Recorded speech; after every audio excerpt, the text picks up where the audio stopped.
அப்படின்னா என்ன தெரியுமா? நிறைய நேரங்களில் கர்த்தர் என்னோடவே இருப்பார். ஆமாவா இல்லையா? ஆமாவா இல்லையா? சீக்கிரம் சொல்லுங்க, முடிக்கணும்.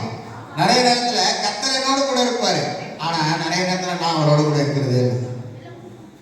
இப்ப சொல்லுங்க, ஆமாவா இல்லையா? நிறைய நேரம் கர்த்தர் கூடவே இருப்பாரு. அது உண்மை. அவர் என்னைக்கும் மாறவே மாட்டார். ஆனா நம்ம மட்டும் என்ன செஞ்சிருவோம்? 52 ஞாயிற்றுக்கிழமையில எத்தனை ஞாயிற்றுக்கிழமை ஆண்டவருக்கு டிவிக்கு கொடுத்துருப்போம். ஆமென், அல்லேலூயா. ஏன்னா நேரங்கள் நம்ம ஜெப நேரங்களை எத்தனை நேரங்களை ஜெப ஆண்டவருக்கு டிவிக்கு கொடுத்துருப்போம். ஆமென், அல்லேலூயா. இதெல்லாம் நம்ம என்ன செய்வோம்? அடிக்கடி திருடர்களாக மாறிக்கிட்டு இருக்கோமா இல்லையா? ஆமென், அல்லேலூயா. ஆமா. அப்ப இந்த 2026ல நம்முடைய பொருத்தனைகள் மாறணும். கடைசி வசனத்தை 21ஆம் வசனத்தை வாசிங்க. அதோட நான் முடிக்கிறேன்.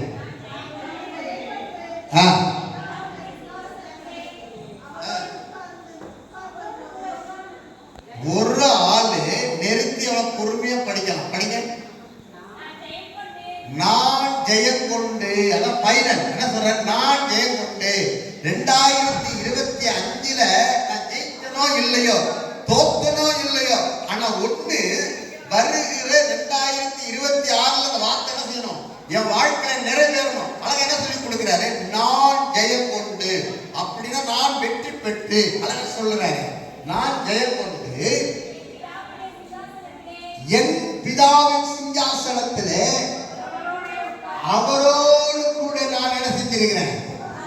உட்கார்ந்திருக்க வேண்டும். அல்லேலூயா, அல்லேலூயா. அதற்கு அவர் என்ன தெரியுமா செய்றாரா? அருள் செய்கிறாரா? அல்லேலூயா. நான் அவரோடு கூட உட்காரும்படிக்கு இயேசு என்கிற ரட்சகர், இயேசு என்கிற மீட்பர் அருள் செய்கிறார். அல்லேலூயா, அல்லேலூயா. அப்படியானா வருகிற 2025ஆம் ஆண்டு நம்முடைய வாழ்க்கையில உன்னதத்தின் ஆண்டாய் மாறட்டும். ஒரு செழிப்பின் ஆண்டாய் மாறட்டும். நாம் விரும்புகிற ஒரு ஆண்டாய் மாறட்டும். கண்களை கூட போகிறோம். எங்களுக்கு நன்மை உண்டாகும்படி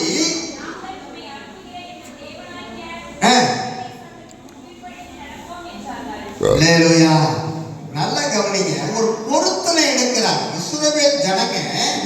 நல்ல கவனிக்கணும். சின்ன பிள்ளைங்க போலாம், பெரியவங்க என்ன பண்ணிக்கணும்? 2024 நமக்கு வருகிற ஒரு பொருத்தனை என்னன்னா, நான் என் தேவனாய் கர்த்தருடைய சத்தத்துக்கு என்ன செய்வேன்? கீழ்ப்படிவேன். அப்ப என்ன பொருத்தனை எடுத்தாங்க? எங்கள் தேவனாய் கர்த்தருடைய சத்தத்துக்கு நாங்க கீழ்ப்படிகிறதுனால எங்களுக்கு என்ன உண்டாகுது? நன்மை உண்டாகுது. அல்லேலூயா. என்ன உண்டாகுது சொல்லுங்க.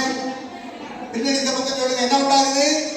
நன்மை உண்டாகுது. சத்தத்துக்கு கீழ்ப்படிப்பு சொன்ன 6 விதமான நன்மைகள் உங்க வாழ்க்கையில உண்டாகணும். அப்படின்னா நாம செய்ய வேண்டிய காரியம் தேவனுடைய சத்தத்துக்கு என்ன செய்யணும்? கீழ்ப்படியணும். அதை சொல்லிட்டு கீழே சொல்றாங்க. அதே வார்த்தை திரும்ப என்ன சொல்றாங்க? நாங்க உறுதிமொழி எடுக்கிறாங்க. அது உறுதிமொழி எடுக்கிறாங்க. அந்த சத்தத்துக்கு நாங்க என்ன செய்வோம்? எங்களுக்கு நன்மை உண்டாகும்படி நாங்கள் எங்கள் தேவனுடைய சத்தத்துக்கு கீழ்ப்படிவோம். அல்லேலூயா. இப்ப அந்த உறுதிமொழி என் வாழ்க்கையில வரணும். அந்த உறுதிமொழி இந்த 2026க்குள்ள நுழையத்துக்கு முன்னாடி நம்ம வாழ்க்கையில வரணும். இன்னும் கரெக்டா ஒரு 9 நிமிஷம் இருக்கு. ஒரு புதிய ஆண்டுக்குள்ள நம்ம நுழைய போறோம். அப்ப அந்த உறுதிமொழி நமக்குள்ள வரணும். 2வது காரியம் என்ன அப்படின்னா, வெளிப்படுத்தல் 3:20 போங்க. சரசரன்னு போக பார்ப்போம்.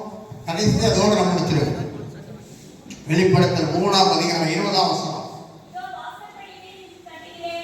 இந்த நல்ல கவனிக்கிற முதல் விஷயம், அவங்க சத்தத்தை நம்ம கேட்கிறவர்களாய் இருக்கணும். இப்ப 2வது விஷயம் என்ன சொல்றாரு?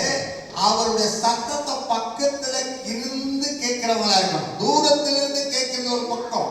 இப்ப கர்த்தருடைய சத்தத்தை எங்க இருந்து கேட்கணும்? பக்கத்துல இருந்து கேட்கணும். அப்ப பக்கத்துல இருந்தா எங்க இருக்கிறாரு? அதுதான் வாசிக்கிறோம். வாசிக்கல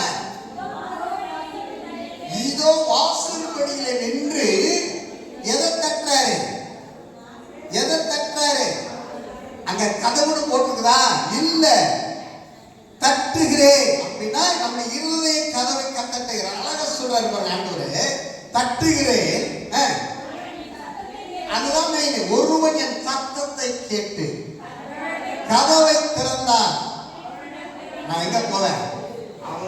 அவனுக்குள்ள நான் பிரவேசிப்பேன். இப்ப ஆண்டவர் விரும்புகிற காரியங்கள் எல்லாம் தெரியுமா? என் பிள்ளை கீழ்ப்படிறதுக்கு உறுதிமொழி எடுத்தாச்சு. இன்னுமே என் பிள்ளைய சத்தத்துக்கு கீழ்ப்படிங்கிறது உண்மைதான். ஆனா அதை விட மிக முக்கியமான ஒரு காரியம் என்ன தெரியுமா?